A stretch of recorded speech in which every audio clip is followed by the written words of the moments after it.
Welcome to the Lords of the Sith podcast. My name is Lee, and today I'm here with Denise. Hello. And with Mary. Hello. And we're going to be doing something a little bit different today. We are starting a new series of podcast episodes where we're going to be discussing women in Star Wars. And it's going to cover women in the fandom, and it's also going to get into characterization of women and topics about feminism in Star Wars. So today's episode is the first of the series, and we're going to focus on our experiences being women in the Star Wars fandom and being part of the Reylo fandom, as well as our experiences in podcasting and fan communities online. Why don't we start by talking about how we got into Star Wars? Do you want to start us off, Denise? Yeah, I believe, those childhood memories that are wrong? I believe that I went to see Return of the Jedi. I went to see Return of the Jedi in the cinema, but my memory is that I went to see it when it came out. But it couldn't be because my age just doesn't match. I'm younger than that. But that was the first Star Wars movie I saw. And the truth is that you have awesome Leia in it. She's like the bounty hunter, and then she strangles Jabba. She's leading the forest, and it was really meaningful for me. And I really loved it. Afterwards, I watched the rest. And I remember I used to watch Return of the Jedi every day. I think for a month, me and my sister would watch it every day. I always shy away from rankings, which is your favorite Star Wars movie, because I'm afraid of confessing that my favorite one is Return of the Jedi. So, Why? Because everybody says it's bad, but I have that thing. It's I don't know. I just love the ending with Anakin and Leia is awesome, and yeah. So I think that's my favorite movie. That was my memory as a child. And when the prequels came out, I was in university, and it was divisive. Some people loved it, some people didn't like it, some people were debating, but I thought they were cool movies. I wasn't a huge fan back then, but I watched everything and I looked forward to watching everything. So, Denise, I'm just curious. Do you think that the music at the end of The Return of the Jedi was better in the original version? You know how it was a different song? It was no. I hated it. I hated that. I liked it. What was the Controversial opinion, but I prefer the new music. The new music, it's like, it almost makes me expect that Lionel Richie's gonna pop up and go like, everybody sing, everybody dance. Kind of 80s cheesy, in a good way. I love the 80s. But the original music was like, da, da, da, da, da, yeah, no.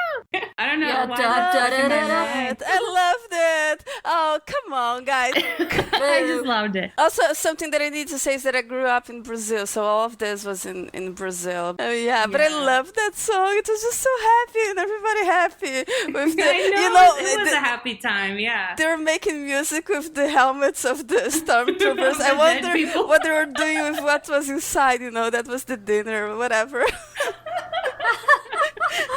Oh my god. What about you, Mary? Well, first I want to ask Denise a question. Was it dubbed in Brazilian Portuguese? Yeah, it was. Yeah. But I don't what about remember. Denise back then? Were there other many Star Wars fans? Yeah, around you? it was huge. It was huge. Yeah. Everybody loved it and everybody talked about it. And when the prequels came out, I was studying cinema. I was studying television actually, but it was together with cinema.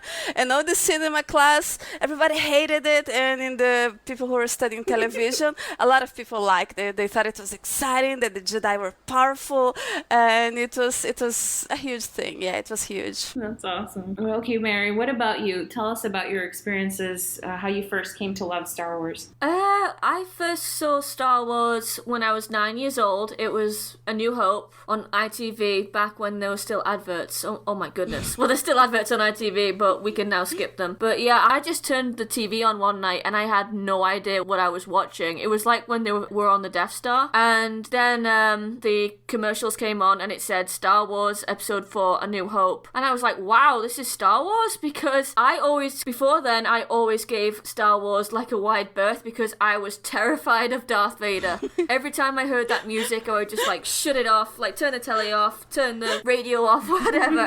I couldn't deal with it. And actually my cousin had a Darth Vader money box where if you put a penny in it, it would light up and play the music and Darth Darth Vader would start moving around. That scared the shit out of me. I couldn't sleep in the same room with it. It was horrible. And I got my revenge years later by just smashing the thing to bits. But then when I got into A New Hope, you know, I waited next week for the Empire Strikes Back, was completely shocked when Darth Vader revealed the big thing about Luke being his son. I immediately thought, oh my god, he's lying!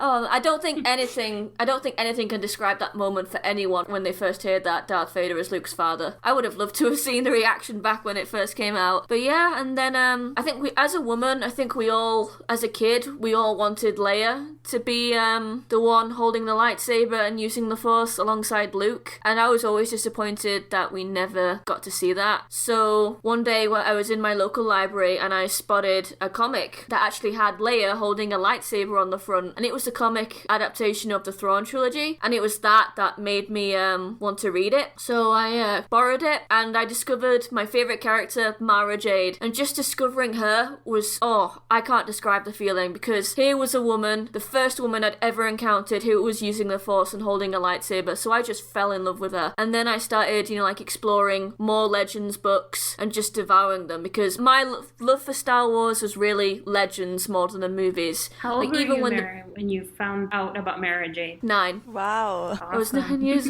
old. Yeah. And then, of course, I discovered the prequels, and I remember just, being so excited when Revenge of the Sith was coming out, because that was the only Star Wars movie before the sequel trilogy came out that I saw in the theaters. But I'm sorry, I know you guys like the prequels, but even as a kid, even though I liked them, I just didn't think they were good as the originals, because I remember thinking Anakin's transformation into Darth Vader was very rushed. Mm-hmm. So I enjoyed them, and I was obsessed with Anidala. Like, I read Anidala fanfiction, I wrote Anidala fanfiction, terrible Anidala fanfiction, which will never ever see the light of day again.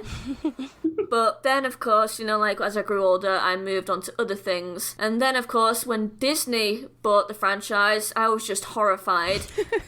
And a few weeks before I saw The Force Awakens, I thought, I'm never gonna get into Star Wars ever again. So I think it's time to, give my Legends books away. Which I did. Gave every single one to charity. Wow. Then my friend dragged me to The Force Awakens, and I completely became obsessed with it and fell in love with Star Wars all over again. And I'd given away my Legends books. Oh. Just, no! But maybe some girl somewhere found it, and, maybe it was good.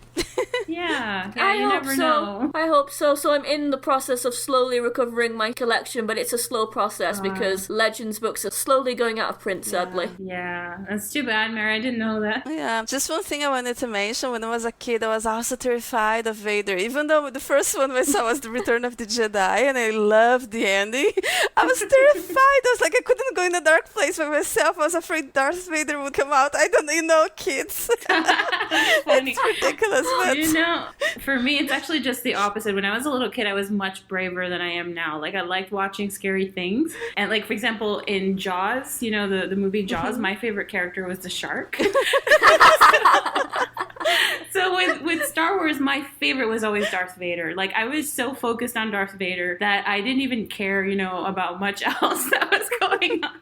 So I didn't even like Luke, to be honest with you, in the beginning. I just found him to be kind of a downer, He was always, whining about something. And it wasn't until I got much older that I could finally identify with him. And I bonded with him over that gorgeous twin sun scene on Tatooine. Because even though I didn't grow up on a moisture farm, I knew exactly how he was feeling when he was just looking off into the horizon like that. And by the time that he goes to confront the Emperor and he's trying to win his father back, and when he's being fried by the Emperor and just suffering, that really made me feel a lot of compassion for him. That's when I changed my mind about him, and I really started to love him, and he's now one of my favorite characters. But how I got into Star Wars, I think that story starts with my mom, because so I grew up in Latin America. That's where I'm from originally. And Spanish is my native language. So my mom, when she was in her teens, that's when the first Star Wars movie came out. And she's always been really into fantasy and sci-fi. So by the time I was born, she was working for a computer company, and it was actually one of the first computer companies to introduce computers to Latin America. So she had this sense, she was very future oriented and thinking English is the language of the future. So this kid has to learn English. And so I was put into an immersive all English program at school, and she shared all these movies with me that she loved. Actually, in the original English, I didn't see Star Wars in Spanish. And, you know, it was Star Wars, it was Willow,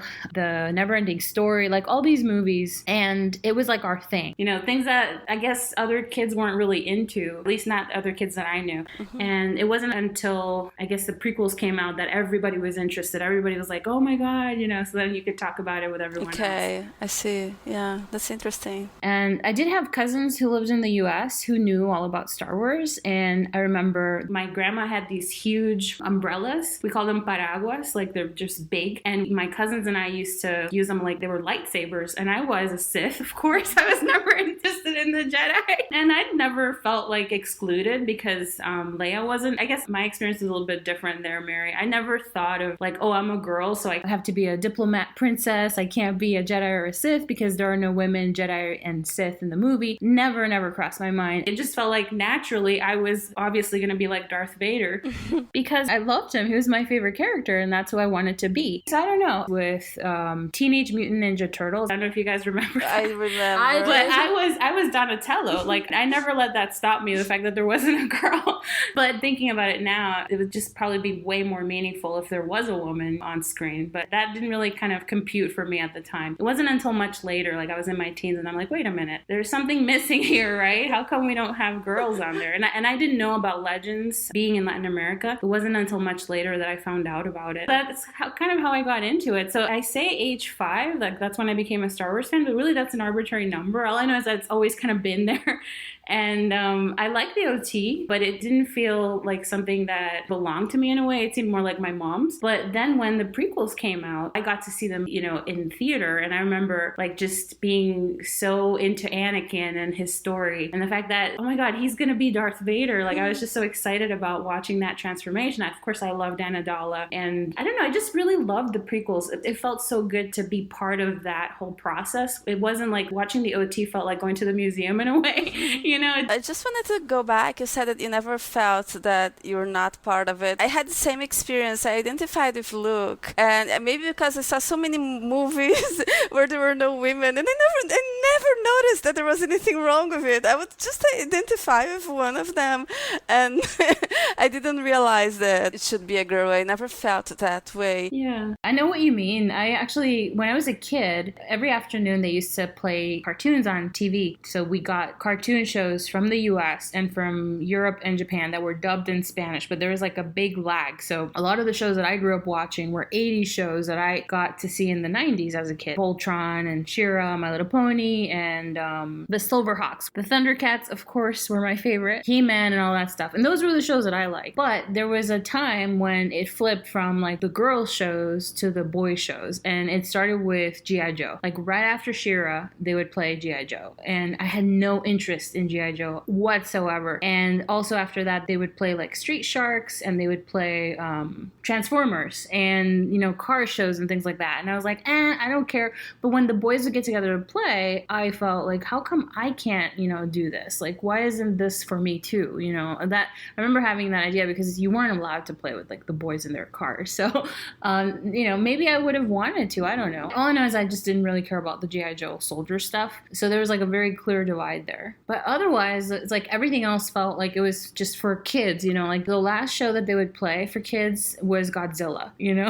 like the animated Godzilla, and all the kids loved it, the boys and the girls. So I don't know, Star Wars just never felt gendered to me, you know, it just felt like it belonged to everybody. Just like, you know, Thundercats and Voltron, you know, the best shows felt like they were for everybody. I always played with my male cousin's dinosaurs and his toys rather than with dolls and stuff. Yeah. Not me. I had Barbie, Ken, the Barbie house, the Barbie convertible, and I had the Barbie horse because I was an only child, so I pretty much was spoiled rotten. I loved playing with dolls. So let's talk about the sequel trilogy and how we got into it. Oh, I know what I wanted to say. You guys were afraid when Disney bought it, and I thought it was a good idea because I really love Pirates of the Caribbean, and I think regardless if you like it or if you don't like it, I think they took they had bold choices with these movies. So people are saying, oh no, they're gonna Disneyfy, make everything easy, when you actually have the most, the fantasy movies that brought something new, that did something different in the latest years. It was from Disney, so I wasn't actually afraid. Honestly, Denise, it wasn't the fact that I thought they were going to Disneyfy it, because I knew that Disney could produce some pretty dark stuff. Yeah. I mean, have you guys seen Hunchback of Notre Dame? I haven't. Yeah, that's my favourite Disney movie, was always my favourite Disney movie even as a kid. But that's a pretty dark movie, especially for a Disney animated movie. Like, it focuses on religion and lust, pretty heavy stuff for a kid. And then, of course, you have Bambi's mum's death. Oh my god, that's the worst! Yeah. The worst scene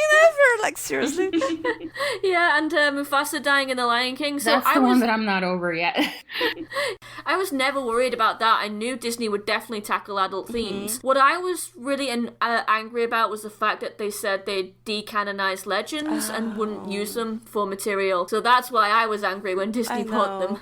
But I think they're bringing legends back just in a way that's more organized, like they're kind of rehashing everything and reheating, like the way they're doing with Revan, and like they're having similar things. And Legends was confused in terms of timeline and continuity, right? It was confusing. Oh yeah, especially when the prequels came out. Then it got very confusing. Do you know, I think for me growing up in Latin America, because I lived part of my time in the US, part of my time in Latin America, but it wasn't until like my early 20s that I definitively moved to the US. So I was kind of in a little bubble. And so I had no idea about what was going on in like the main Star Wars fandom. I didn't know people hated the prequels. I found out about that like in my 20s. I'm like, why?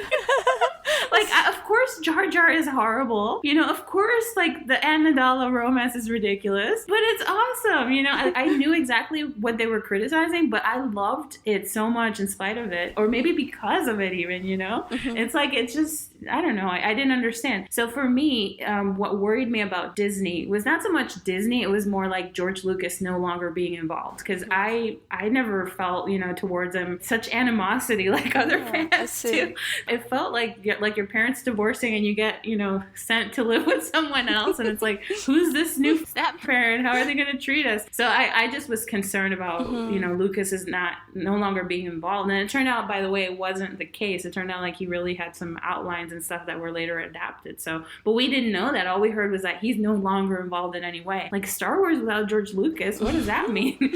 So that's why I was scared. And I thought that they were going to just dumb it down. I thought they were going to make it for kids and miss out on those. Because one thing that I most love about Star Wars is that it changes with you as you grow. Like anything that has like a true meaning that is really deep, it is something that really tells you more about you than it does about itself. So when you're a kid, like for me, it was all about, the lightsabers and the spaceships and this and that. But then as you get older, you see these larger themes that are flowing beneath the surface. And I think that's really important. I mean, especially as a young person, when you're trying to form your moral compass. And that's really why George Lucas wanted to have this, to help teach those messages to kids and to young adults. It's one of those things where it can be one thing to you when you're a kid, and then when you're a teenager, something else, and then as a grown-up, something else. So it just kind of grows with you. It keeps evolving alongside with you. So it just means so much to so many of us. I was afraid of Disney kind of just,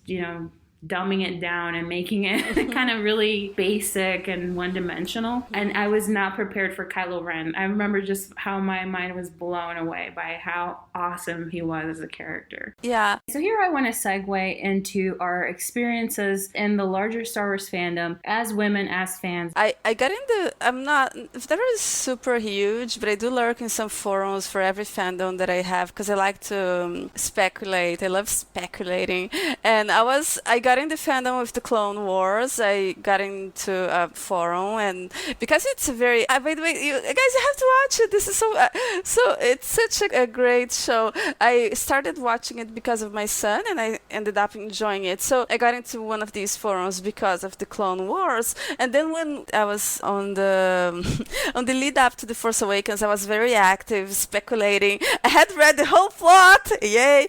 And I was even like we were arguing like who was gonna be Rey's parents, and I thought she was a Solo because you have that thing with, oh, you have that power too, which is totally about Leia. You had Han and Leia's team in the trailer, and also I knew the plot, and I said, it doesn't make sense if she's looking for a family to go and meet daddy at the end of the first movie and solve her problem, whereas if she's looking for a family, finds a father, and then loses a father, that's deep, But I was wrong. In a way, she was a Solo, but we had a bet. It was a lot of fun. So I was having a lot of fun before the movie came out, and then the movie came out, and I started, I think there's something going to happen between these two characters here, right? Rey and Kylo. And that's when suddenly it was weird that in a way there was this division that started. It was a little weird because I had been there speculating and, betting. And but before that, the people who were for Rey Skywalker, they were very aggressive. I remember there was this girl that said, no, she's a nobody because that's much cool. They would say, oh, you don't know anything about Star Wars. And if you think that she's a Solo, you're a Leia fangirl because she's obviously, yeah, you're a fangirl. You're a Leia fangirl because you think you're a Solo, because it was mostly women, because guys who identify with Luke think she has to be Luke's. Because, for example, you see there's a scene with Rey with the moisture, how do you call it? Moisture evaporators, whatever. And Luke was also near that. It was all these visual parallels that don't make any sense. And they're like, no, of course, she has to be. And if you say no, you don't know anything about Star Wars. So there was a little bit of that already, I have to say. I've always felt like the marketing for The Force Awakens was deliberately misleading. They wanted people to think that Luke was Rey's dad because they wanted people to care about her and go see the movie thinking, I want to see what happens with Luke's kid. If we had known that Rey had no connection to any of the OT characters, I think a lot of people might have skipped it. So it was brilliant. It was the thing they had to do. And it's a cautionary tale for people who are taking the marketing for episode 9 at face value, like with the whole end of the saga stuff. But that's a topic for another time. Point being, I was one of those people who definitely fell for it. Like, I thought for sure this is about Luke's daughter, right? Going in to see The Force Awakens, I had not been really interested in finding out about the filming or, any spoilers or anything like that. And up until the very last minute, I was like, maybe I'm not even going to watch it. But of course, I was there for the midnight viewing. I went by myself. Nobody would go because it was a weekday. Everybody had to work the next day. Nobody cared about Star Wars, to that degree in my life. So I was by myself, but I didn't feel alone because everybody was just so excited, so happy. It was just electric. People showed up with their lightsabers, and I had my Star Wars shirt, and it was the most fun movie experience I've ever had in my life. It felt like we were all connected, and we were all reacting to what was going on, like in the same way. I remember like oohs and ahs and cheering when familiar things would pop up, like when the Millennium Falcon, popped up, when Han and Chewie appeared on screen. It was like people were going crazy. It was such a great experience. But here's the thing. I had gone in expecting fully that Rey was going to be Rey Skywalker, Luke's daughter. But the movie wasn't telling me that at all. It was there in the movie that Kylo and Rey had this sexual romantic potential. And that was the most intriguing thing out of the entire movie for me. I remember just walking out and heading towards the parking lot, and I was just so conflicted. Just walking to my car, driving home, and I was like, I saw something between these two characters. And so then I went online that same night and I Googled, and I was like, Kylo Ren and Rey romance. And then the word Reylo popped up. Already they had come up. In that early stage, it said Ben Rey or Reylo. And I remember that I was looking for like a discussion that I could join because I had all these thoughts just swimming around in my mind about the movie in general, but mostly about that dynamic between those two characters. And I needed somebody that I could talk to about it. And it was like 2:00 in the morning. And, I tried to call people and they're like, no. I found this discussion board and there was a thread there. It's like Rey and Kylo Ren's love story possible. And I was like, yes, this is the place. So then I created an account and I started posting, and everybody there was like, oh my God, I saw it too. I know exactly what you mean. And I jumped right into the conversation, and I've just never stopped having that conversation every day for the past 2 years. Oh my God. 2.5. Yeah. 2.5 years, yeah. We started like exchanging all these ideas. We started like pooling all of our knowledge. You know, there were people there who had actual background in like film theory and filmmaking. Others had a background in psychology, others in literature, storytelling, teaching. Other people just loved to read. People like were very versed in tropes. And we just started noting all these references of other classic work, just dissecting it, freaking out. The more viewings, like I saw The Force Awakens 7 times in the theater. And that was my record, because prior to that, I had seen Rush 4 times in the theater, the movie Rush, because I just loved it. I don't know, just really kind of struck a chord with me. And I'm somebody who's like, I just obsessively watch a movie when I love it, love it. So the more we watched it, the more like we saw like more and more layers, the more we thought about it, writing meta and bouncing ideas off each other. And we created a community, like people from all over the world. I mean, that's where I met you guys.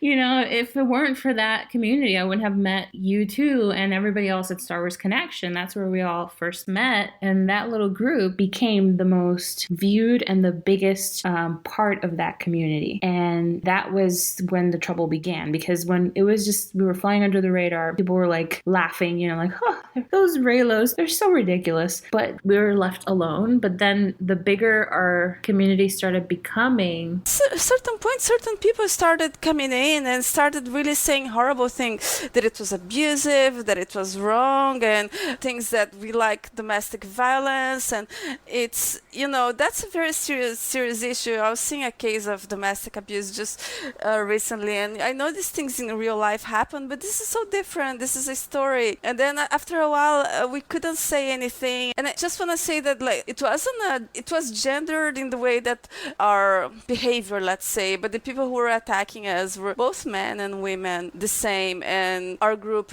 we were mostly women, but we had guys as well, and it was pretty much the same. I don't have a problem with people criticizing Reylo, even if they're wrong, even if, you know, they say that Kylo abuses Rey, that it's a sick, unhealthy dynamic and blah, blah, blah, whatever, fine. It's a ship. But what really, really bothered me was how they would then extrapolate it to the people who were interested in that. How quickly it went from, you know, this idea is gross to you guys are gross for thinking it and you don't belong here. You're not really Star Wars fans, you know, and then they started kind of like wanting your credentials. Like, you know, I've been a Star Wars fan my whole life and, you know, I loved Luke Skywalker my whole life and you guys just came from Twilight like 3 minutes ago and you think you're going to take over. Like that was the tone of the conversation, you know, and it was hurtful. It felt like being basically ostracized, being told your point of view is not as valid. One of the counter arguments to whatever the pro Reylos were saying was just to call into question their status as a Star Wars fan. You know, like, you don't know Star Wars, you don't understand Star Wars, obviously you have no idea what you're talking about, why don't you go back to your Twilight forum, you know?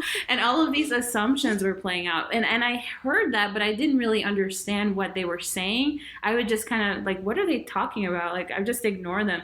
And it wasn't until like many months later that this Twitter campaign started out. Women are also Star Wars fans. Like, you know, girls like Star Wars too. Star Wars is also for girls kind of thing. And I was like, that's kind of obvious, right? Yeah. But then I connected the dots and I'm like, wait a minute. So this whole time they've been telling me that I'm not a real fan because I'm a girl. I only care about Twilight and I want to Twilightify the Star Wars story because I'm a woman, you know. So then it kind of hit me. And that was, you know, that actually was kind of a downer for me. At one point I was like, what's the point of even being in the fandom if that's how it's going to be, you know? People try to shut you down just because you're a girl. That's basically what it's coming down to. But really, that's just a fraction, you know, of the fandom. It's not really how it is, I think, for most people. I have to confess to you guys, because that whole experience, particularly in what I call the dark days, which was when between December 2015 and between October 2017, you know, it was, I'll start off, Reylo was kind of like the thing that drove me back to the Star Wars fandom. The Star Wars fandom has been the only one where I've like really interacted in and spoken to people. Or any other fandoms like Harry Potter, like Legend of the Seeker, like Naruto, I've always stayed outside and just lurked. Star Wars, I've actually interacted with people. And I remember when I first went to see The Force Awakens, I had spoiled myself because I thought, oh, I'm not going to care about this movie, so I might as well spoil it myself. And then everybody was going on about how Kylo kills Han and how Rey is Luke's. And I remember just being really annoyed because I thought, what? Are they rehashing Jason versus Jaina? And not only that, but they look like them? Why don't they just call it Jason versus Jaina? Why bother decanonizing legends? So I was really annoyed about that. But when my friend dragged me to see The Force Awakens and I saw those scenes between Rey and Kylo and just the potential that it had, I was suddenly, hooked and went online to explore. And just the absolute vitriol that we got from those Star Wars fans, both men who thought we were trying to Twilight it and we were just silly women who were playing out our sexual fantasies, and the women who said the same thing, although part of me wonders if they were doing that just to appeal to the male perspective so they could be in the boys club. But it's changed my perspective of the Star Wars fandom completely. I mean, I love going to Comic-Con, and I even went to the last 2 Star Wars celebrations in London and Orlando, and I can't interact with Star Wars fans there. I just can't, unless I know that they like or are open to Reylo and the sequel trilogy, because I don't want people coming up to me and moaning about how much they hate The Last Jedi and hate, the sequel trilogy and how Disney has ruined it, blah blah blah, and how I'm not a proper fan if I like them. And indeed that's happened, because I love Mara Jade, as I've mentioned many times before. I cosplay her when I go to these cons. I mean, I've spent quite a lot of money on the commission, so of course I'm gonna keep cosplaying her. But I went to London Comic Con back in May, and I had so many people come up to me who said, oh, I hate Disney movies, I hate what they've done, blah blah blah. Just because I'm dressed up as a Legends character doesn't automatically mean I hate the sequel trilogy. So yeah, it's it's difficult. I'll stop ranting, but it's difficult. And even now, despite the fact that Reylo is canon, despite what Lucasfilm and Rian Johnson have said, I still can't do it. I still can't go out there and talk to fans unless I know what they think. I even have the Her Universe Reylo shirt, and I can't wear that at cons. Even when I visit comic stores and geeky stores in the city, if I'm wearing that, I will cover it up with a cardigan, because I don't want people coming up to me and saying Reylo sucks. Oh, that's too bad, Mary. I had an experience of being at Star Wars Celebration in Orlando, and I went with a friend, but the friend's not a Star Wars fan. So I was by myself a lot of the time, and in the sleepover as well, to get into the Last Jedi panel the next morning. Even though there were people from Star Wars Connection there, we were all in that podcast group at the time. Me too. Yeah, you were there. It's funny. Funny story, I wore my Save Ben Solo shirt, and I was walking outside, and I saw this girl dressed in a Mara Jade cosplay, and I looked at her and I thought, oh my God, Mary would love this costume. and she yelled at me and waved at me, and she said, I love your shirt. And I was like, thanks. And okay, that was over. Like weeks later, I'm talking to Mary about this, and it turns out that was Mary. It was me. That's so funny. But anyway, we didn't actually get to meet up there. So I was by myself. I knew there were other Reylos, but I was on my own. So I was afraid. I was afraid of wearing my Reylo shirts that I bought, and I kept it very generic Star Wars shirts, and the most daring thing I did was wear my Save Ben Solo shirt, and I felt like that was so brave of me, to do that, because I'm like, I hope nobody throws eggs at me or something like that. But really, It was such a positive response. Like everybody there were some people who looked at me kind of weird, and one guy was like, no, he's done for. But it was funny, we kind of talked a little bit. But outside of the venue in the city, people would just wave or be like, yes, let's save him. I went to the Harry Potter, the Universal Studios, and people there wanted to take pictures with me and just say something about it. I loved him. So it was so nice. It was so overwhelmingly positive. So that helped me to kind of get over my fear a little bit about people just being nasty. People are way nicer, in person than they are online. I think online, because you don't see the person on the other side of the screen, so then they feel emboldened and they're harsher. But to be fair, that was before the Last Jedi backlash. So now I don't know. Yeah, I just don't know. That's another reason why I can't speak to Star Wars fans outside of being a Reylo, basically. But I just quickly wanted to say, because I was also, as you just said, I was also there, and I actually stayed with some members who were with us in Star Wars Connection, and they actually went to the con. I queued up with them to get inside, to get inside the Last Jedi panel. They wore their Reylo shirts, and I was just, I was flabbergasted, and also, you know, thought what a incredible brave thing to do because of the response the idea had gotten, and, you know, the reaction that we had gotten as fans for even like daring to think it. And so, props to them, because, like I said, I still can't do that. If I had been in the group, I would have worn my shirt too. I didn't wear it because I was by myself and I was afraid of just having somebody say something. And when I was in the sleepover, everybody in Star Wars Connection just went like 20 hours before the TLJ panel. They started lining up around 3 p.m. the day before the 11 a.m. panel. And I was like, that's too early. I can't do that. Like, I need my beauty sleep. So I stayed in my hotel room, and then I didn't come out until like 9:30 the night before the panel. And by then there were like maybe, I don't know, like 3,000 people ahead of me, or maybe more. So I was separated from the rest of the group. So I was by myself in the sleepover, and I was not prepared. Like, I was on the hard cement floor. I didn't have a sleeping bag or anything. It was just the worst, but it was the best also, because, you know, you're basically lining up, you're walking as part of a huge crowd, like a massive crowd of thousands of people, and whoever is around you at the time, when you get into the waiting area, that's going to be the people that are in your sleepover. So the people there all happened to be it was kind of fortunate. There were other people from Latin America there. There were Star Wars fans from Peru and from Puerto Rico, and it was fun. You know, we just were there just talking throughout the night and talking about our experiences, you know, and what we love about Star Wars. And not once did I mention Reylo. I could not do it. I felt afraid. Like, I thought about talking about it, but then my heart started beating so fast, and I was like, no, because then they're going to think I'm a freak and a weirdo. Then they're going to be uncomfortable. And if they say something mean, I'm stuck with them. I'm not going to leave. So I'm going to be here for 14 hours with these people thinking I'm a weirdo. I'm just not going to say anything. So, I laugh about it now, but it was sad because that's such a big part of my Star Wars love now, you know? Mm-hmm. It's such an important part of my life, and I felt like it was like I couldn't just talk about it. So that's one thing I'm looking forward to when we go to Celebration in Chicago, is that, you know, I'm going to be out and about in my Reylo garb because it's mainstream now.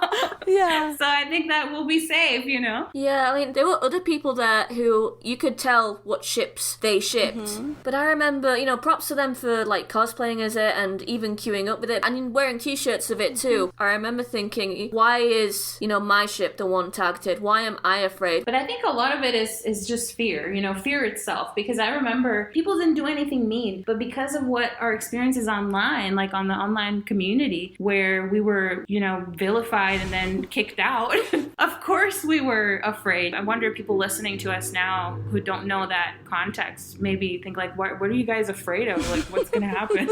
How bad can it be? It was bad. It was bad. Honestly, what really surprised me the most was the women that would come out. They were oftentimes even more vicious than the men. They were saying, like, as a woman, I find it objectionable and profoundly disturbing to see other women supporting this type of abusive dynamic. I mean, it's like, so then if you're a woman and you don't fall in line with what I'm saying, then you're twisted, not womaning in the right way, I guess. I don't know. But it's really something I don't think people talk about, is how vicious women can be towards other women. It's not something that we talk about. I think the thing that's on vogue is to discuss how men oppress women. But, you know, holy shit, women oppress women.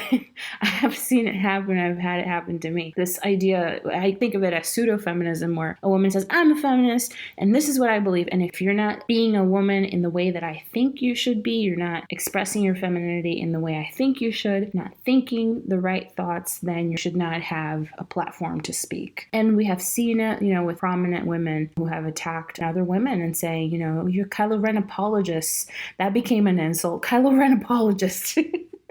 It reveals like a deep rot at the heart of whoever is a Kylo Ren apologist, because only, you know, a fascist Nazi supporter of violence against women would like this character. I mean, that is really up, I gotta say, you know, and that's the kind of discourse that we were subject to. So now maybe put that in context. This is what we were facing online. So we were worried that going into the biggest Star Wars con in the world, I don't know. I didn't know what to expect. And that's why I didn't wear my Reylo shirt. And then in terms of, you know, what happened online that we got kicked out, well, our Reylo thread finally just one day got shut down. Literally just censorship, unceremoniously shuttered, and the topic was banned. And that was a community that we had built there. It wasn't just like people going in and posting, meta. It was a community of friendship and sharing, this love of the fan experience and of the material. And all of a sudden that was disallowed, and we were left kind of like, with nowhere to go. So then we left and we formed our own community, and out of there came Star Wars Connection. And in the end, I think it was all for the best, but it was a very painful experience. It's not something that, it was something very damaging, I think. And a lot of people didn't come back from that. I for sure haven't, from what I've just explained. A lot of people just left because they felt like they weren't welcome. But it wasn't just there. Like even on YouTube, on Tumblr, on Twitter, we see this all the time. When we first started our initial podcast that we began working under Star Wars Connection, we were so afraid to talk about Reylo openly because we had seen what happened to people who did that. They get shut down, they get attacked. And we didn't want to be subject to that. Some other podcasts even disabled the comment section of their videos because they were afraid of all this stuff that was coming out, So we were just so afraid of not being taken seriously or being outright attacked. So that's why we always talked about Reylo, but we just never said Reylo. Yeah. We just kept it kind of very subtle, And then more and more we became more comfortable, I think, as we saw that there was such a positive response and people just needed a place where they could talk about it. They felt like they had this terrible secret and they needed to just come out and say, I really want these characters to be together and I appreciate this aspect of the story and I'm not a freak, So then it just got really nice from there because we felt more comfortable. Once we came out as Reylos, people started flocking to us because we were allowing that, space for a conversation to happen. And one of my favorite things and experiences in podcasting has been having a dialogue with people who aren't Reylos, who are Star Wars fans, but not the vicious trolling ones, but the ones that are coming from a place of, I disagree with what you're saying, I can't see this happening. And then you can have kind of a good conversation. And from there, it's you just get a lot out of those interactions. And you might even change their mind, or at least open their mind a little bit. Yeah, that's something that's really fun. I agree. As far as podcasting, you guys, anything else that you've seen or you've experienced as Reylos and women? Not really podcasting because I haven't done as many episodes as you guys have. I've not really been active as much as you guys have. My kind of experiences kind of lie within YouTube comments and within, real life. Sorry to keep being the Debbie Downer of the group, but one comment that sticks out in my mind is just watching the snow fight between Rey and Kylo on YouTube one time. It was just after the Blu-ray had been released and someone had uploaded it. And I remember scrolling down and someone had put, if you ship Reylo, you are a nasty, disgusting human being. Wow.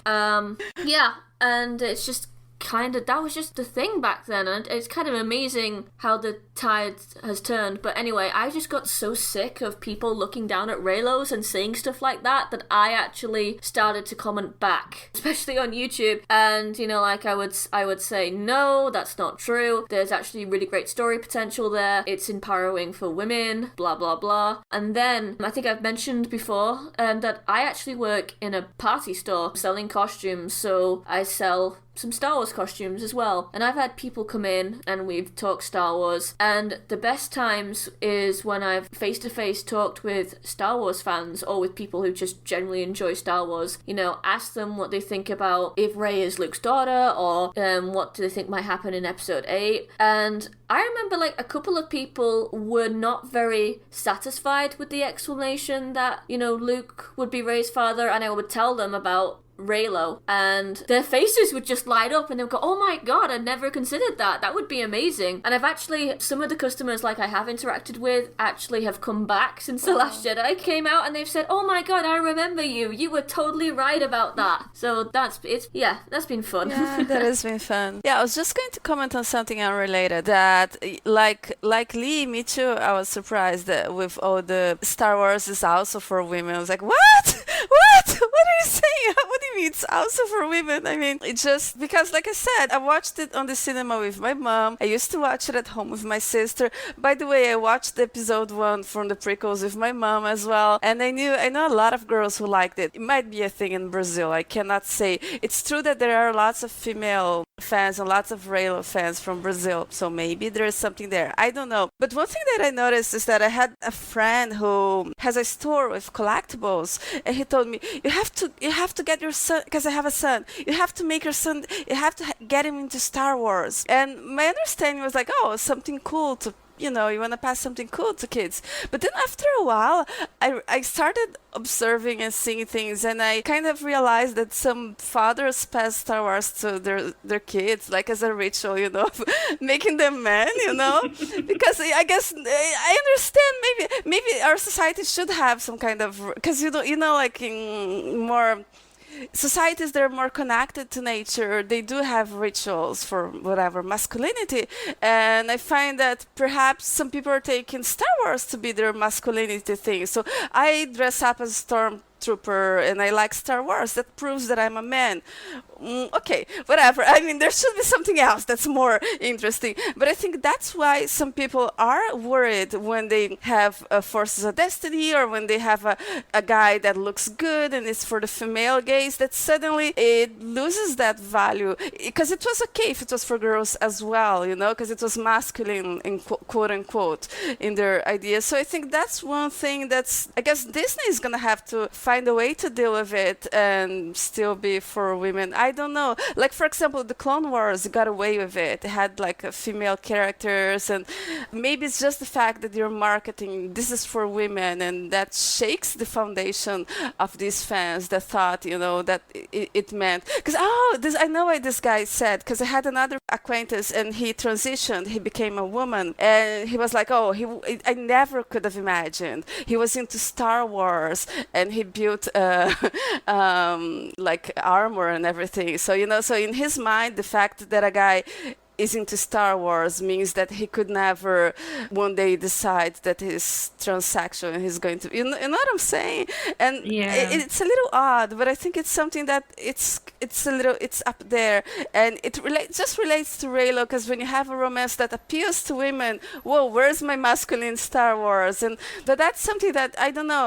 I wish there were better rituals for men, to feel like men, if that's something that I guess they need. I don't know. Yeah, that's such a complex thing. It's so, I think you really hit on something important there, Denise. There is a sense when you get these men coming in and commenting, go back to Twilight. That really just bugs me so much, because I'm not a Twilight fan. The fact that I'm a woman and I enjoy romance in Star Wars doesn't make me less of a Star Wars fan, and it doesn't make me a Twilight fan. So I don't understand how they link those two things together until I started thinking more deeply on it. And I think it just means Twilight is a synonym of the worst of hysterical shipping behavior for general audiences. And that's women, all women, right? And when you ask them, pray tell, how are Reylo and Twilight the same? They have nothing to say, because they aren't similar. In fact, it's the polar opposite dynamic, because one of the key things about Reylo is the subversion of the tropes. The fact that Rey is the equal to Kylo Ren. She is his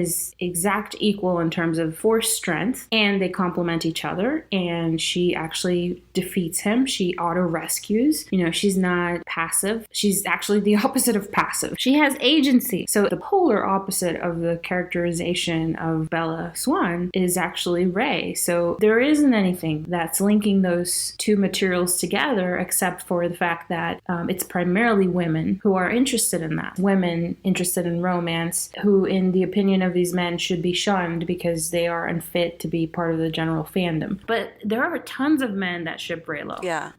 So for me, this hatred of Reylo as a pairing because of the women who support it comes from a place of being threatened. That now you guys are coming in and taking over my Star Wars, And it's funny because I think of it as my Star Wars too, of course.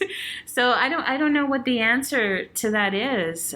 But speaking for myself, I mean, I didn't like Disney's approach to the whole thing. I think they did some things that came across as provoking of some fans, rather than helping, everybody to integrate better. Like this whole thing about wearing the Force's female shirts, I don't see that's necessary. I'm a woman. I don't agree with that. I don't think the Force should be male or female. I think it's for everyone. You know what I mean? I agree. So for me, the best way to send a message that Star Wars is more inclusive now is not to say, we're taking Star Wars away from the men and giving it to the women. Now it's a woman's thing. No, I mean that's going to obviously create tension and create anger and more division where there should be unity. I don't see that it's necessary. I don't understand. In many ways, I wonder if they wanted to generate discourse and maybe kind of rattle the fandom a little bit to get people talking, but they miscalculated and it just kind of blew up in their faces because the state of the fandom, it's just not good. And I think they really need to get on this and find ways to create more unity, more dialogue, as opposed to more controversy. And this thing about that has really personally bugged me as a woman and as a fan of Star Wars is this thing about anybody who hates The Last Jedi or who didn't like it has to be a white supremacist, misogynist, cave dweller, Like, first of all, it's not true. Second of all, it really excludes people like me. Like, I'm a woman and I didn't like The Last Jedi. And a whole bunch of women didn't like The Last Jedi. And what are we, chopped liver? We're invisible because it's all about the men who suck? First of all, saying or implying that if you didn't like The Last Jedi, then you're a bad fan, and if you like The Last Jedi, you're a good fan, that straight up sucks. Framing things in that way creates more negativity in the discourse. It just makes people aggressive, more defensive, and it's still dialogue. I hope that they figure something out, because I think they're starting to in a way. So. I think things are getting more positive now. I think maybe time is necessary, more time, right? But I don't know. I disagree that Star Wars is such a male. I don't know. Lots of women like Star Wars. I don't know where this image that it's for men, where it comes from. You had Leia, who was a great character. In the prequels, you had Padme, you had romance. So I disagree, but I agree that, direct confrontation is not really the way to go. That I agree. I think one thing that's really important is to, and this is not just for Star Wars and this discourse, but I think in general for myself, I try to keep in mind, it's really important not to make the worst and most extreme kind of outlier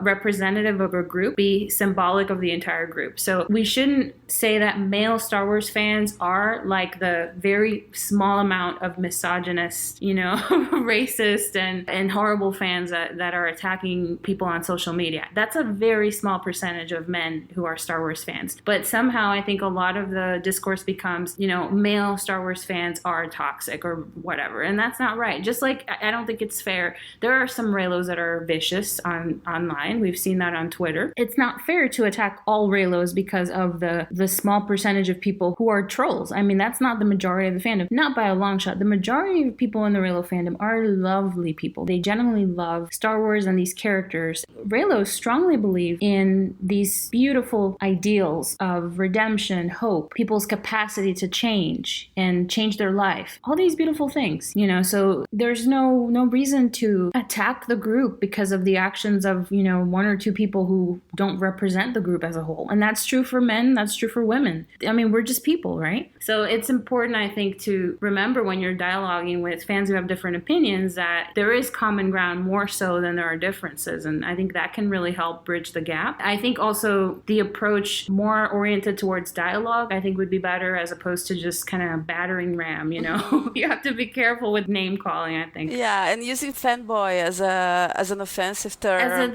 That's horrible because I didn't like it when they used fangirl as an offense. Yeah, I'm not really a girl. you know what I'm saying, but I'm a fan. And what if, and also something with the EU. Some people think that all the fans of the EU are against the new canon just because they want their story. True. I know it's not true, but that's one of the sweeping generalizations that people have been making. Mm-hmm. Yeah, and I just want to say it's a shame because a lot of, not all, because I know quite a lot of Legends fans who love Reylo and who like the sequel trilogy, but quite a few Legends fans have been quite quite nasty, especially towards Reylos, which is very confusing to me because Legends is full of couples who are on opposite sides, and one person helps the other get redeemed and helps them find their way in life, like Reylo, I found that very confusing. I felt very torn when I first got into Reylo because I was like, I like Legends, but I also like Reylo. Why are quite a few Legends fans hating on Reylo? But anyway, I said, there are Legends fans who like the sequel trilogy. There are Legends fans who like Reylo. It's just, a small minority, unfortunately. But unfortunately, that small minority has turned new canon fans off Legends, and they don't want to discover them now because of that small group. Yeah. I want to ask you guys, what is your opinion about why is it that a lot of people are attacking Reylo and Reylo fans in that way? Because it doesn't seem like it's really about Reylo so much to me, more about what it represents, That's my take on it, because it feels like a lot of these people who comment on our videos, who do so in an anti-Reylo fashion, when you really try to talk to them and get them to explain their point of view, they don't have anything to say, really. Like, they don't have any reason that's about Reylo itself a lot of the time. Some people do, and they say, it's an abusive dynamic or whatever. Or they, some people just straight up say that they don't like white males, and they don't want Kylo Ren for that reason to be in the romance. And I think that's messed up in its own special way. But in any case, some people surely have their reasons, that are specifically objection to Kylo Ren and Rey, but I feel like it's really not the majority. It's more about because The Last Jedi is awful, because it's not right what they did to Luke, or because you women should go back to Twilight. It doesn't seem like it's so much about Reylo itself so much as romance-loving fans who are women coming in. You know what I mean? Is that the sense you guys get, or do you think there's something else going on? It could be many factors. One factor that I personally think is, we are women and we like Adam Driver. And Kylo Ren, he's not, let's just say in The Force Awakens, he's not as, masculine as, he's not the everyday guy like Finn or Luke, and he's not the brave, masculine pilot like Poe. He's a bit more effeminate, he has the man gown, he has long hair, and when, he first takes off his helmet for Rey, he's got makeup on. But he is Rey's love interest. He's looking nice for Rey, not the other way around,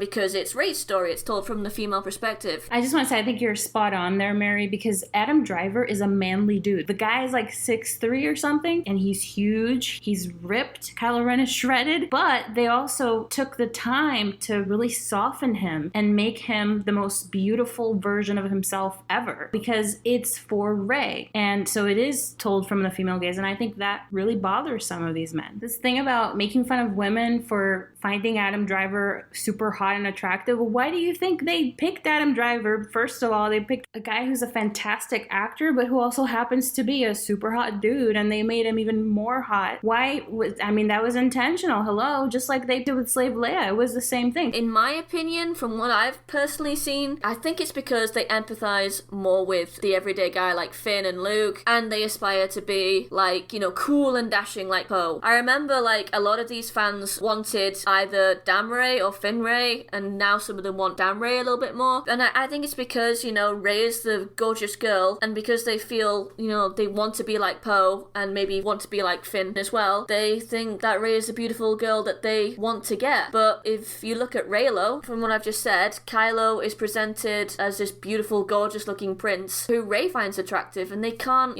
that's not them. They aspire to be more like Poe and Finn, so I don't know, maybe that makes them more angry. Because if you look at it, Han was the big macho dude in the original trilogy, and he got, the gorgeous, beautiful Princess Leia, so I don't know. It could be something to do with that. I could be totally wrong, but that's just from my perspective, what I got. Yeah, I agree with you. I think in a way it means I'll stick with my theory that they cannot hold Star Wars as their symbol of masculinity anymore, and that's why they want Kylo Ren to be the symbol of masculinity, and we've commented about it and become this really bad villain, maybe, but I don't know. One thing that I was thinking is that I think guys need a space to be just guys, because when I was younger and I remember I would go to bars, and sometimes my favorite place was the women's bathroom, just because it was this space with only women. And, you know, I know that when I'm in a space when there's only women, there's something almost magical that happens.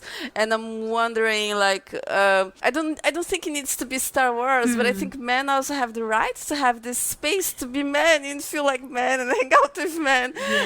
Yeah, but at the same time, women have the right to feel like a woman and feminine and be part of it. Yeah. Do you know, that's a very interesting thing. I was thinking about that because I'm getting into cosplaying now. I'm actually making my Amidala headpiece, as you guys know, and I'm actually going to cosplay as Kylo Ren. And I'm thinking of Enfys Nest as well because I just loved her. But I'm trying not to be overly ambitious. But the thing is, as I'm getting more into cosplaying, I was looking into making like your own armor because that really interests me, that kind of workmanship aspect of it. And I really have gotten into Warbla, a thermoplastic, but that's a topic for another time. The point is that when I was looking into these guilds that are for cosplayers, basically, where people make their own costumes and they have guides for the specifications of each outfit so that you can be as precise as possible. And I noticed that it's basically a guy thing. It's a man thing. You know, like manly men making their own stuff out of their bare hands. It's not like a crafting thing. You know, there aren't any costumes that are for women. And it's like, okay, so how do I integrate into this? If I want to be Queen Amidala and I want to have, you know, some instruction on how to do her gorgeous headpiece as faithful to the movie version of it, to do like a perfect replica, there's nothing, you know, because it's all dudes. So in a way, it is a guy space that, you know, I'm trying to intrude upon. It doesn't feel like that to me. It feels like I'm just exploring a different aspect of the fandom, but there isn't a precedent for a feminine presence in these guilds, except if you're going to be a stormtrooper or, you know, Darth Vader, or you're going to dress up like one of the male characters. So, you know, there's something about that is kind of off to me. And I think that, you know, this is probably not going to be a problem in 10 years from now. There's probably going to be a listing for all the gorgeous outfits that Padme wears, but I don't want to wait 10 years. So I'm basically, you know, doing it myself. But I think that that's very reflective of what we're talking about. Star Wars isn't just for men, but it has felt like a boys' club to some of these men. And for some of us women, that's been kind of surprising. And so I understand in a way that they're feeling threatened, you know, to some degree. But I think in a way, a lot of these men who feel like it is a boys' club have rallied around their hatred of The Last Jedi and what it represents, you know, as far as change. I've actually watched a lot of critical podcasts where mostly men, but there are some women too, talk about all the reasons why they dislike the movie. And then with the men who are podcasting about it, there's a very interesting aspect, which is men kind of venting on their pain, you know, and it's like saying that I've never cried at a movie before, but I cried at The Last Jedi because of what they did to Luke. But then he goes on to add, and because they're bringing Twilight into Star Wars and they're ruining everything. I would have wanted to jump in and start a conversation and, you know, start a dialogue, because that's really what I like to do, talk to people with different viewpoints. But then if the starting point of the conversation is, you know, fuck all the Reylos and get the hell out of my Star Wars, then obviously I'm not welcome and I'm not going to comment. You know what I mean? Yeah, and I think maybe these guys could, I don't know, make some guys club or whatever, you know, like I'm saying, I'm not against spaces just for men, you know, because I like spaces just for women.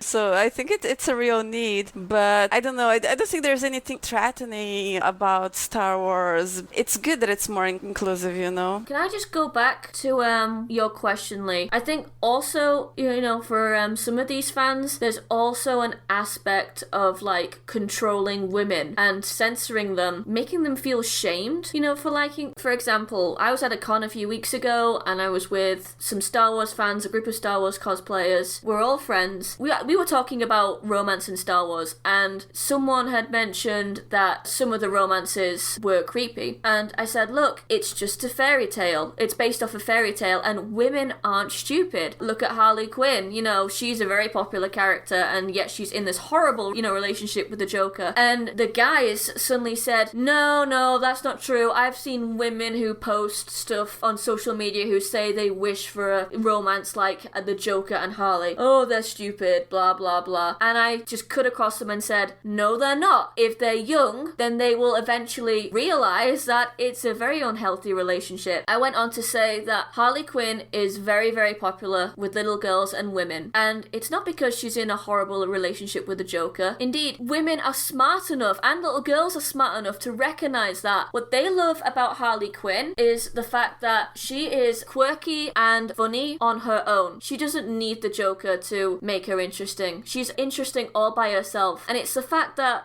I can't think of any other female villain that has such a fan following with girls, because as I said before, I work in a party store. The amount of times I get asked by little girls and their parents if they have a Harley Quinn costume for the little girls, I've lost count, and it's especially prominent during Halloween. Like, during the lead up to Halloween, which is a very busy period, there's not one day where I get asked like 5 times for a Harley Quinn costume. So I think it's the appeal of Harley as a fun character and interesting villain that girls just kind of like worship her. But the fact is that, you know, she has this relationship with the Joker. People are smart enough to recognize it for what it is, but it's fiction. They can still enjoy it, and that's okay. Yeah. That's the main thing for me. Like, when people say, oh, I think Reylo is unhealthy, I disagree. But at the same time, even if it were, women have a right and men have a right. People have a right to read and enjoy the things they enjoy. That doesn't mean that you're going to act out in that way in your own life. And if you do, it's your choice. You know, like, this thing about telling people what's right to like and what's wrong to like is really dumb. It's just a way of controlling people, like you said. It's not just the men who do it to women. Women do it to women, like I was saying earlier. I think a lot of people who hate the character of Kylo Ren are also, by extension, you know, pouring hate on women who don't hate him or who actually like him or who identify with him. And of course, on the pairing and the dynamic. So, and whoever is interested in that. And it's very bizarre and sad at the same time. Yeah, and also, like, some people have said, you know, oh, Reylo is a bad message for little girls. Well, look at Harley Quinn. In some incarnations, she's a mass murderer. She's crazy and she's totally obsessed with the Joker. And yet, I don't see parents falling over and clutching their pearls when they ask me for a Harley Quinn costume. You know, they know it's fiction and they trust that their daughter knows it's fiction. Going back to Reylo is very empowering for women. Kylo, when he discovers her power, not once is he threatened by her power or her gender. You know, he is just completely fascinated by it. That, as a woman, is really empowering, in my opinion, and the fact that he treats her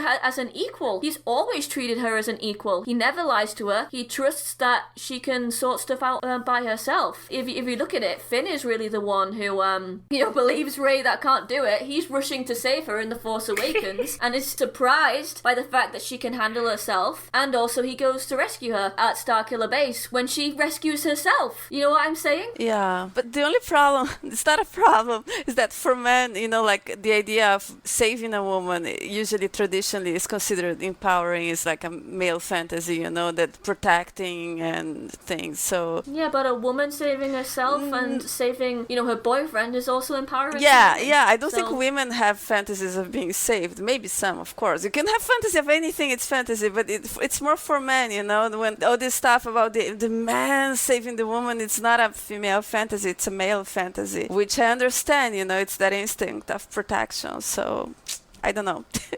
All right. Well, this has been a very interesting conversation. Anything else you guys want to add before we go? I hope everybody liked my ranting.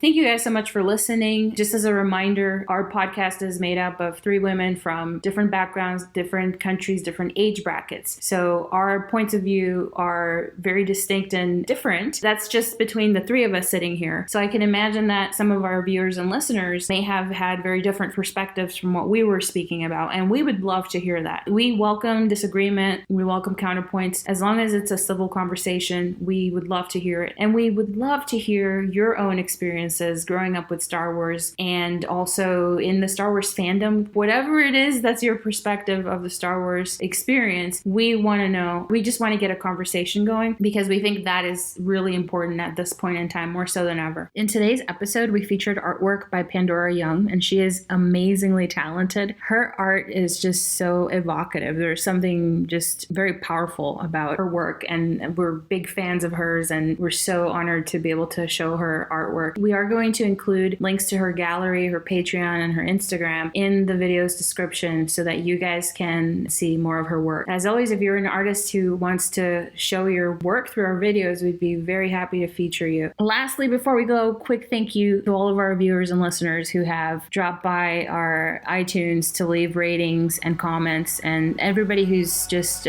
supported us so much, leaving amazing feedback on Tumblr, on our Facebook, on our Instagram, on Twitter, and of course by email. We're at lordsofthesith.podcast@gmail.com, and we love hearing from you. It might take us a little while to get back to you, but please reach out and we'll connect more there. Thank you so much for listening, you guys. May the Force serve you well.